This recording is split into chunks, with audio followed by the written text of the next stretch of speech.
বিসমিল্লাহির রহমানির রহিম। সুপ্রিয় দর্শক, খামারি ভাই বোন বন্ধুরা, যেখান থেকে আজকের এই বাংলা খামার ইউটিউব চ্যানেলের নিয়মিত প্রতিবেদন সফল উদ্যোক্তার সন্ধানে আজকের এই প্রতিবেদন দেখছেন, তাদের সবাইকে জানাই আমি শেখ ইব্রাহিম আমার অন্তরের অন্তঃস্থল থেকে মুবারকবাদ এবং সালাম।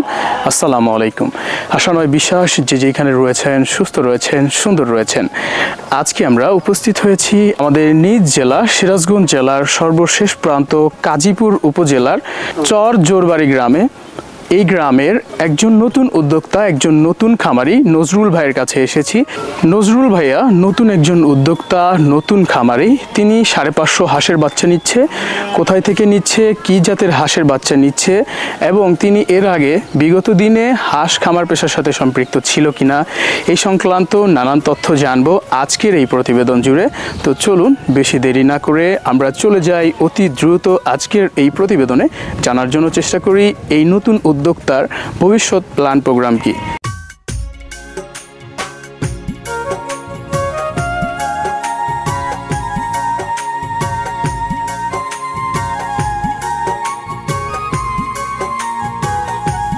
সুপ্রিয় দর্শক, যেমনটা আপনাদেরকে বলছিলাম যে আজকে আমরা উপস্থিত হয়েছি একজন নতুন উদ্যোক্তা, একজন নতুন খামারির পাশে। আজকে আমাদের সাথে উপস্থিত রয়েছেন নতুন একজন উদ্যোক্তা এবং আমাদের সাথে রয়েছেন শ্রদ্ধাভাজন স্যার সার্জেন্ট মোহাম্মদ জহিরুল ইসলাম রাজু, অবসরপ্রাপ্ত বাংলাদেশ সেনাবাহিনী। তিনি দীর্ঘদিন যাবৎ হ্যাসারি পেশার সাথে সম্পৃক্ত। তিনি বাচ্চা উৎপাদনকারী একটি প্রতিষ্ঠানের মালিক, যেই প্রতিষ্ঠান সারা বাংলাদেশের সুনামধন্য একটি প্রতিষ্ঠান, প্রধান হ্যাসারি। আজকে আমরা জানবো যে প্রধান হ্যাসারির খোঁজ কোথা থেকে পেয়েছে নতুন উদ্যোক্তা এবং জানবো যে উনি কি জাতের বাচ্চা দিয়ে খামার পেশা শুরু করতে চলেছেন। এছাড়াও বাচ্চাটা যেই কোয়ালিটির চেয়েছিল, এ গ্রেডের বাচ্চাটা আসলে সে পেয়েছে কিনা, এই সংক্রান্ত তার পরিচয় থেকে শুরু করে নানান তথ্য জানবো এই নতুন খামারির কাছে। তো চলুন বেশি কথা না বাড়িয়ে আমরা সরাসরি চলে যাই খামারির কাছে। ভাই আসসালামু আলাইকুম। ওয়ালাইকুম আসসালাম। কেমন আছেন আপনি? আছি, ভালো আছি। ভালো আছেন ভাই? জি আলহামদুলিল্লাহ ভালো আছি। ভাইয়া, যদি আমার দর্শকদের সুবিধার্থে আপনার পরিচয়টা দিয়ে শুরু করতেন। আপনার নামটা? আমার নাম নজরুল ইসলাম। আমার বাড়ি গ্রাম জোরবাড়ি, কাজীপুরের শেষ সীমানা, সিরাজগঞ্জের। হ্যাঁ, সিরাজগঞ্জের কাজীপুরের শেষ সীমানা। মানে সিরাজগঞ্জের কাজীপুরের শেষ সীমানা। জি। আমরা তো অলরেডি নদী পাড়ি দিয়ে আসলাম। হ্যাঁ, নদী দুইটা পাড়ি দিচ্ছেন। যমুনা নদীর একবার পূর্ব পাশে আমাদের বাড়ি। জি জি, এটা চর এলাকা তো না? চর এলাকা, জোরবাড়ি চর। দর্শক শুনলেন ওনার পরিচয়। আমরা বর্তমানে যেই জায়গায় অবস্থান করছি এটা আমাদের সিরাজগঞ্জ জেলার সর্বশেষ।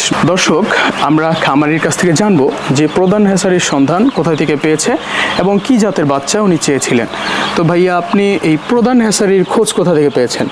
আমি এটা অনেক দিন যাবত ধরে ইউটিউবে চ্যানেল দেখি ভাইয়ার, অথবা আরও কয়েকজনে দেখছি। তবে ভাইয়ের কথা আর কাজের সাথে মিল আমি দক্ষতায় পাচ্ছি। আর সেও বাংলাদেশের সেনাবাহিনী, একটা সেনাবাহিনী দেশের যেহেতু একটা কর্মিক ছিল, আমার এটাই বিশ্বাস যে ভাইয়ের কাছে আমি ভালো বাচ্চা পাবো।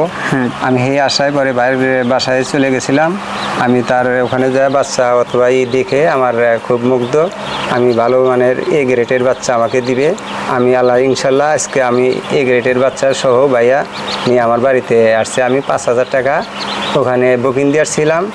আর আজকে আমার এই বাচ্চাটা পৌঁছায় দিল। আমি দিয়ে আসলাম বৃহস্পতিবার, আর আজকে হলো বুধবার। মানে আপনি ওখানে গিয়েছিলেন প্রধান হ্যাসারিতে? হ্যাঁ, গিয়েছিলাম। আমি যাই তার দেখে তারপরে আমি বাচ্চা অর্ডার দিয়ে আসছি। ও, তার মানে আপনি হলো ওখানে গিয়েছিলেন, ইনকিউবেটর মেশিন দেখেছেন, বাচ্চা কেমন করে উৎপাদন করে সেটা দেখেছেন? হ্যাঁ, সব এগুলো দেখেছি আমি। মানে এখন যে আপনি বাচ্চাটা, কি জাতের বাচ্চাটা আপনি চেয়েছিলেন? আমি ওই এ গ্রেডের, শুধু আমি ওই পুরুষ হাঁস দেওয়া, প্রথম যেহেতু আমি পুরুষ হাঁস দেওয়া খামার করতে চাচ্ছি, আমি শুধু পুরুষ হাঁস নিচ্ছি। ও, মানে আজকে হাকি ক্যাম্পের তো ওই পুরুষ হাঁস আমি চেয়েছি। আমাকে এই শুধু খাকি ক্যাম্প জিঙ্গে আর এটার পুরুষ হাঁসই আমাকে দেওয়া হয়েছে। ও, আপনি শুধুমাত্র পুরুষ হাঁস দিয়ে শুরু করতে চাচ্ছেন? প্রথম যখন আমি শুধু পুরুষ হাঁস দিয়ে শুরু করতে চাচ্ছি। এর আগে কি আপনি খামার পেশার সাথে ছিলেন? হ্যাঁ, আমি খামার যেমন গরুর খামার করি দীর্ঘদিন ধরে, ছোটোর থেকে। তারপরে একটা গারল খামার করছি। তার পাশাপাশি আবার আমি হাঁসের খামার দেখে আমার ইচ্ছা জাগছে। তার বাদেও আমি 1 বছর পরিমাণে এই চ্যানেল দেখে আমি মুগ্ধ হয়ে এটাও আমি ও। আশা করছি করতে। দীর্ঘ 1 বছর আপনি কি শুধুমাত্র স্যারের ভিডিওই দেখেছেন? স্যারের ভিডিও দেখছি, আরো দেখছি, কিন্তু স্যারের কথা আর স্যারের ভিডিও সবচেয়ে আমার ভালো লাগছে। মানে স্যারের কথা ভালো লাগছে? হ্যাঁ, কথা। আচ্ছা, আমি তার আপনাকে কাজে সবকিছু হ্যাঁ স্যারের ভালো লাগছে। আচ্ছা, আমি আপনাকে একটা প্রশ্ন করি যে শুধুমাত্র স্যারের কি কথাই ভালো লাগলো নাকি বাচ্চা পেয়ে আপনি সন্তুষ্ট? না, আমি বাচ্চা ভাইও সন্তুষ্ট, আর ছাড়ের বাচ্চাগুলা সব একই সাইজের আছে, একই আছে। এ গ্রেডের বাচ্চা আমাকে দেওয়ার কথা, এ গ্রেডের বাচ্চাই আমি পাইছি। আচ্ছা। ছাড়ের কথায় কাজে সব মিল আছে। ও, তাহলে স্যারের কথা কাজে মিল আছে। জি। আচ্ছা, আপনার কাছে জানতে চাইবো যে এখানে কতশো বাচ্চা নিয়ে আসলেন আপনি আজকে? আমি 550 বাচ্চা নিয়ে আসছি। 550? জি। এর আগে হাঁস খামারের সাথে সম্পৃক্ত ছিলেন না? না না না, আচ্ছা, এই প্রথম? এই প্রথম, সর্বপ্রথম আমি শুরু করছি পুরুষ হাঁস 550 হাঁস দিয়া। ও আচ্ছা, তো দর্শক শুনতেই পারলেন, একজন নতুন উদ্যোক্তা, তিনি খামারি হবে সেই সিদ্ধান্তে প্রধান হ্যাচারি থেকে জীবনের প্রথম 550 হাঁসের বাচ্চা নিয়ে এসেছে। সম্পূর্ণ বাচ্চা, এই 550 বাচ্চাই পুরুষ বাচ্চা। তো দর্শক, আমরা সরাসরি চলে যাব আমাদের শ্রদ্ধাভাজন স্যার, সার্জেন্ট মোহাম্মদ জহিরুল ইসলাম রাজু, অবসরপ্রাপ্ত বাংলাদেশ সেনাবাহিনী, সুদক্ষ একজন হ্যাচারি মালিক। ওনার কাছে জানবো এই খামারি সম্পর্কে এবং জানবো যে এখানে কি জাতের বাচ্চা দিয়েছে, মানসম্মত কিনা বা এ গ্রেডের কিনা, এই সংক্রান্ত কিছু তথ্য ওনার কাছ থেকে আমরা জানবো। তো চলুন সরাসরি চলে যাব স্যারের কাছে। স্যার, আসসালামু আলাইকুম। ওয়ালাইকুম আসসালাম ওয়া রাহমাতুল্লাহি ওয়া বারাকাতুহু। কেমন আছেন স্যার? জি, আলহামদুলিল্লাহ। দেখছি যে আজকে উপস্থিত হয়ে গিয়েছেন সিরাজগঞ্জের শেষ প্রান্ত, শেষ সীমানাতে। আজকে এখানে কি জাতের বাচ্চা দিলেন? আচ্ছা, মূলত এখানে দুইটা জাতের বাচ্চা কিন্তু এখানে রয়েছে। একটা হচ্ছে খাকি ক্যাম্বেল এবং একটা হচ্ছে জিন্ডি। জি জি। দুইটারই কিন্তু পুরুষ বাচ্চা এখানে। শুধু পুরুষ? শুধু পুরুষ বাচ্চা। জি জি। কেন শুধু পুরুষটাই উনি নিল কেন, এটা যদি জানতেন? আচ্ছা, এটা জানাতেন। উনি যদিও নতুন খামারি, তো দীর্ঘদিন যাবৎ অনেক ইউটিউবের ভিডিওগুলো অনেক ফলো করেন। জি জি। তার প্রেক্ষিতে আসলে দেখেছে যে আসলে কখন কি হাঁসটা পালন করলে আসলে লাভ করা সম্ভব। জি। উনি যে শুধু আজকে হাঁস খামার কিন্তু তা কিন্তু নয়, আমি ওনার সম্বন্ধে ইন ডিটেলস অনেক কিছু জেনেছি। জি। ওনার গরুর খামার রয়েছে, পাশাপাশি গারলের খামারও আপনি দেখতে পেলেন। গারলের খামার ওনার রয়েছে। পাশাপাশি উনি যখন ভিডিও দেখে এখান থেকে কিছু আসলে উনি করতে চাচ্ছে। তারপরে আমার সাথে ওনার ফোনে কথা হয়। জি। সরাসরি উনি আমার অফিসে গিয়েছিলেন, ওখানে যাওয়ার পরে বুকিং দিয়ে আসলেন। এবং এই যে পুরুষ হাঁসটা নেওয়ার উদ্দেশ্য যে সামনে শীতকাল, হ্যাঁ হ্যাঁ, এটাই আপনার কাছ থেকে জানতে চাচ্ছি। জুলাই মাস চলতেছে, সামনে আগস্ট মাস, একটা ভালো প্রফিট এখান থেকে আশা করা যায় শীতের মৌসুমে। যেহেতু হাঁসের মাংসের চাহিদা সারা বছরই, যদি আমরা এখন উপলব্ধি করছি যে সারা বছরই কিন্তু হাঁসের মাংসের চাহিদাটা রয়েছে, কিন্তু শীতের মৌসুমটাতে আরো ব্যাপক হারে বৃদ্ধি পায়। জি। তখন একটু ভালো মুনাফা এখান থেকে অর্জন করা সম্ভব। সেই আশাতে উনি এই খামারটা করতেছেন। মানে এগুলো শীতের মৌসুমে সব বিক্রি করে দিবে একসাথে? হ্যাঁ, তখন শীতের মৌসুমে বিক্রি করে দিবে। আর শীতের মৌসুমে বাচ্চা এই হাঁসের চাহিদাটা একটু বাংলাদেশে বেশি? সারা বাংলাদেশেই শীতের মৌসুমে এটা সবসময় বেশি থাকে। তো দর্শক, আমরা নতুন উদ্যোক্তা এবং দীর্ঘদিন যাবৎ খামার পেশার সাথে সম্পৃক্ত একজন হ্যাচারি মালিক, ওনার কাছ থেকে আমরা জানলাম। এবং এই যে খামারি, ওনার যে সিদ্ধান্ত, এ থেকে বোঝা যায় যে এই যে সবগুলো পুরুষ হাঁসের বাচ্চা দিয়ে যে খামার স্থাপন করছে, শুধুমাত্র একটাই টার্গেট, যে শীতের মৌসুমে সারা বাংলাদেশে ব্যাপক পরিমাণ চাহিদা থাকে মাংসের। এই যে হাঁসের মাংসের চাহিদাটা পূরণ করার জন্যই কিন্তু এই উদ্যোগটা নেওয়া, যে সকলগুলো পুরুষ নিবে, সকল বাচ্চাগুলো পুরুষ নিবে এবং তা থেকে শীতের মৌসুমে ভালো একটা টাকা আয় করবে, সেই চিন্তা থেকেই এই উদ্যোগটা নিয়েছেন এই নতুন উদ্যোক্তা। তো আমি যেটা বলবো এবং একজন হ্যাচারি মালিকের মত আমরা নিব। দর্শক, আমরা কিন্তু একজন অভিজ্ঞ হ্যাচারি মালিকের কাছ থেকে জানবো যে আসলে পুরুষ হাঁসটা শীতের মৌসুমে কেন পালন করা ভালো, এবং তার এই যে নতুন যারা উদ্যোক্তা রয়েছে বা যারা উদ্যোক্তা রয়েছে বা খামারি যারা রয়েছে, তাদের জন্য আসলে এই যে পুরুষ হাঁসটা পালন করা লাভবান হবে কিনা, এই সংক্রান্ত আমরা হ্যাচারি মালিকের কাছ থেকে জানবো। স্যার, আমার দর্শকদের সুবিধার্থে আপনি একটু জানাবেন যে পুরুষ হাঁসের বাচ্চাটা দিয়ে যদি খামার স্থাপন করা যায়, তাহলে সেটা করার সঠিক মৌসুম বা সঠিক সময়টা কখন? অত্যন্ত ভালো একটা প্রশ্ন ইব্রাহিম সাহেব, সবসময় ভালো প্রশ্ন করেন আপনি। ধন্যবাদ। অনেক বিনিয়োগ। যাই হোক, পুরুষ হাঁসটা আসলে উপযুক্ত সময় আর কি। পুরুষ হাঁসের পালন করার উপযুক্ত সময়টা কিন্তু আসলে জুলাই এবং আগস্ট। জুলাই এবং আগস্ট। জুলাই এবং আগস্ট এখান থেকে যদি মানুষ এই 2টা মাস যদি কেউ এই 2 মাসের ভিতরে যদি কেউ পুরুষ হাঁস পালন করে জি। তাহলে সঠিক একটা সময় বিক্রি করতে পারবে এবং বাজারজাত করতে পারবে জি। এবং সেখান থেকে একটা ভালো মুনাফা অর্জন করা যাবে। সারা বছর যে পুরুষ হাঁসের চাহিদা নাই তা কিন্তু বললে নয়, অন্যান্য সময়ে থাকে, কিন্তু এই সময় একটু বাজারটা বৃদ্ধি থাকে। এই শীতের সময়টা একটু বাজার বেশি থাকে, তাই উপযুক্ত সময় হচ্ছে পুরুষ হাঁস দিয়ে খামার করার উপযুক্ত সময় জুলাই এবং আগস্ট। আচ্ছা, আমার যারা নতুন উদ্যোক্তা আমার ভিডিও দেখে, বাংলা খামার ইউটিউব চ্যানেলের ভিডিও দেখে, তাদের উদ্দেশ্যে আমি আপনার কাছ থেকে একটু জানতে চাইবো যে যারা নতুন উদ্যোক্তা তারা কি এই যে পুরুষ হাঁসটা দিয়ে শুরু করবে এখন, নাকি যেটা মেয়ে বাচ্চা ওটা দিয়ে শুরু করবে, কোনটা দিয়ে করলে ভালো হবে? আচ্ছা, একটু প্যাচ লাগিয়ে দিলেন যদিও। জি জি জি। আচ্ছা, তো আসলে দেখেন ইচ্ছার উপরে অনেক কিছু হয়। জি জি। পরিকল্পনায় মানুষের সঠিক লক্ষ্যে পৌঁছায়। যে কোনো কাজ করবেন আপনি পরিকল্পনা মাফিক করবেন, দেখবেন যে সেই কাজে আপনি সাকসেস হবেন। জি স্যার। এখন আপনার যদি টার্গেট থাকে যে আমি এই হাঁসটা 3 থেকে 4 থেকে 5 মাস পালবো, জি, এবং মাংসের জন্য করব শর্ট টাইমে, যদিও 5 মাস শর্ট টাইম না, একটা লং টাইম হয়ে যায়, তারপরে বলবো যে শর্ট টাইম। কি জন্য এই 5 মাসের পরে আমি কিন্তু হাঁসটা সেল করে দিচ্ছি, হ্যাঁ হ্যাঁ, তারপর আমার কোনো পীড়া থাকছে না। আবার আমার যদি ইচ্ছা হয় যে না আমি এখান থেকে ডিম পাড়াবো, তাহলে দুজনের চাহিদা কিন্তু ভিন্ন। এক একজনের চাহিদা এক এক রকম, যে আমি ডিম পাড়াবো, হাঁসটা দেখে আমি ডিম পাড়বো, ডিম নিব হাঁস থেকে, এবং এখান থেকে লং টাইম যখন আমি একটা ডিম পাবো তখন কিন্তু আমার মুনাফাটা অন্যরকম হয়ে যাবে। জি জি, মানে ওইটা লং প্রসেস। আর এই যে পুরুষ হাঁসটা দিয়ে এটা 5 মাস, 5 মাস।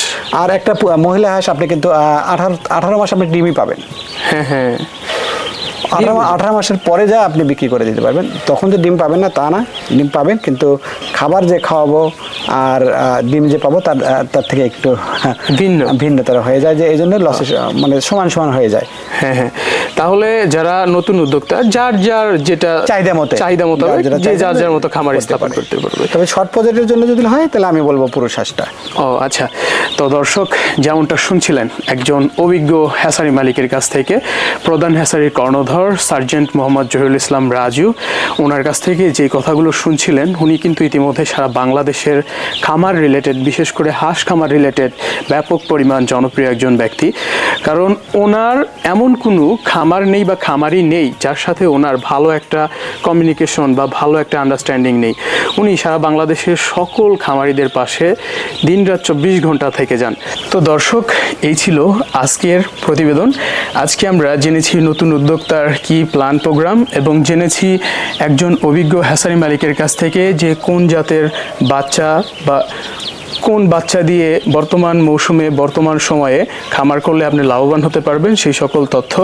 তো আমরা বিদায় নিয়ে নিব ওনাদের কাছ থেকে, বিদায় এখন হয়ে গিয়েছে। তো ভাইয়া ভালো থাকবেন ইনশাল্লাহ, ঠিক আছে? আপনার জন্য শুভকামনা এবং দোয়া রইল। অবশ্যই দোয়া করেন যেন আমি সফলতা হতে পারি।